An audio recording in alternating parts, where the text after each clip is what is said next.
Sir सब खां पहिरीं जेके ऑफेंसिस हुआ उहे बेलेबल हुआ। जॾहिं रिमांड जी सलाह घुरी पुलिस त जज साहब वॉज वेरी काइंडली, उन्हनि बि इहो ई अर्ज़ु कयो कि बेलेबल ऑफेंसिस आहिनि हिन में बेल थींदी। जज साहब बेल ग्रांट कई। कानूनी कार्रवाई इहा ई रही कि बेल ग्रांट थी वई आहे 50,000 श्योरिटी जे एवज़। बाक़ी रही ॻाल्हि इंसिडेंट जी या खुबैब जो हिते अचणु, त उहो तव्हां सभिनि जे अॻियां तव्हां सभु वाक़िफ़ आहियो, तव्हां सभु हुते अवेलेबल हो। कल्ह जेको कुझु थियो, थाणे जे ॿाहिरि जेको रवैयो इख़्तियार कयो वियो, कार्रवाई त उन थियणु खपे कि जिथे SP साहब मौजूदु आहे, थाणे में SHO साहब मौजूदु आहे, तव्हांजे साम्हूं गेट बंदि कया विया, तव्हां साफ़ियुनि खे धिकार न विया, तव्हां पाण गवाह आहियो। उन खां पोइ वकील कई बीठा, उन्हनि खे धिकार न, आम पब्लिक जेका आई पई, पब्लिक ऑफिस जो दर बंदि कनि।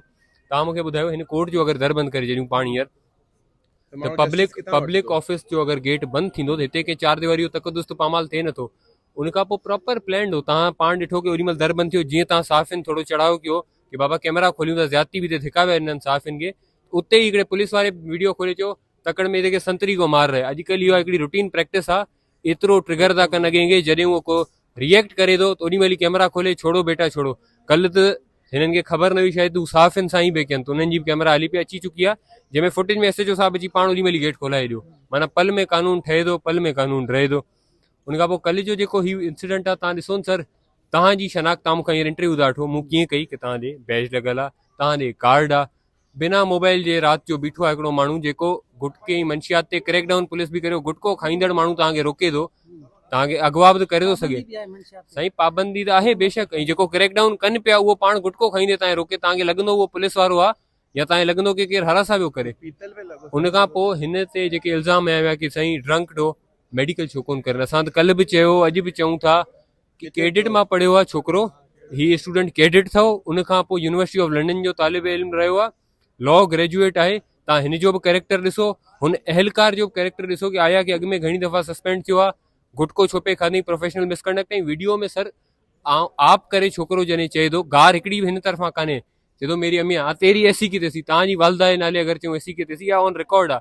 ॿियो बि घणो ई कुझु ॻाल्हायो वियो आहे। उन खां पोइ सर जॾहिं अहलकार पाण बदतमीज़ी करे रहियो आहे, हाणे अल्फाज़ जी कमी आहे, तव्हां पाण क्लिप ॾिसो कि तव्हांजी वालदा लाइ केरु घटि वधि ॻाल्हाए। सर डिमांड, सर सभ खां पहिरीं त जेकी इंक्वायरी आहे उहा साफ़ ऐं शफ़ाफ़ थिए कि प्रोफेशनल मिसकॉन्डक्ट कीअं थियो आहे, कीअं हिकिड़ो अहलकार गुटको थो खाए ड्यूटी ते, उन खां पोइ कीअं प्राइवेट व्हीकल में विझण लाइ कंहिंखे गिरेबान में दस्तो वादो थियो। उन खां पोइ सिर्फ़ु उहो अहलकार कोन्हे, थाणे जो उहो अमलो, जे थाणे जा गेट बंदि कया, उन्हनि जे ख़िलाफ़ कार्रवाई थिए। उन खां पोइ साईं उन ते कार्रवाई थिए जेको प्राइवेट नंबर में एंटर थियल गाॾी जी अंदरि CCTV आहे। तव्हां साफ़ियुनि खां गुज़ारिश आहे CCTV वठो, पब्लिक ऑफिस जी CCTV आहे, कंहिं नंबर प्लेट मटाई आहे अंदरि यकदमि, उन्हनि ते कार्रवाई थिए। उन खां पोइ जेके जॾहिं गिरफ़्तारी ॾियणु पाण हली आयो आहे, 5 ॼणा गेले जेके वठी विया आहिनि, उन्हनि ते कार्रवाई थिए।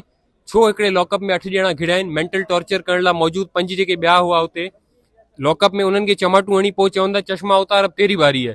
पोइ जिन कपिड़ा फाड़िया, तशदुद कयो, उन ते इंक्वायरी थिए, ऐं SHO ऐं SP जी मौजूदगी में इहो थियो आहे। त गुज़ारिश सर सिर्फ़ु एतिरी आहे, साफ़ शफ़ाफ़ इंक्वायरी थिए। बाक़ी असां सभु कानून मानींदे आहियूं, न हू अफ़सर बालातर आहिनि, न असां वकील, न तव्हां साफ़ी, सभु कोर्ट में जज साहब जे आॾो पेश थींदासीं। जेको सही हूंदो उहो सुरखरू थींदो, जेको ग़लति हूंदो सो अॻियां ईंदो। लास्टली तव्हां सभिनि सां रिक्वेस्ट आहे कि जीअं तव्हां अॻिते वधी चढ़ी पुलिस जी बारबेरियत बि ॾेखारी, पहिरीं हिकिड़ो साइड स्टोरी जो आयो तव्हां पोर्ट्रे कयो, पोइ ॿियो साइड बि ॾेखारियो, तव्हांजा बि असां शुक्रगुज़ार आहियूं। महिरबानी। जी बिल्कुलु, ॾिसो खुबैब ऐं जे वालिद ऐं उन्हनि जे वकीलनि सां ॻाल्हि ॿोल कईसीं। उन्हनि जो चवणु आहे त जेके एहलकार केस में मुलविस आहिनि फिलफोल उन्हनि खे बरतरफ़ कयो वञे, ऐं जेके एहलकार खुबैब सां जिन्हनि बदतमीज़ी करे उनखे लाकअप कयो आहे ऐं खुबैब ते तशदुद कयो आहे, उन्हनि जे ख़िलाफ़ बि कार्रवाई कई वञे। ऐं वकीलनि जो इहो ई चवणु आहे त कानून को वकील कोई बि बालातर न आहे, जल्द खां जल्द जेके एहलकार खुबैब वारे केस में मुलविस आहिनि उन्हनि जे ख़िलाफ़ कानूनी कार्रवाई अमल में आंदी वञे। जी।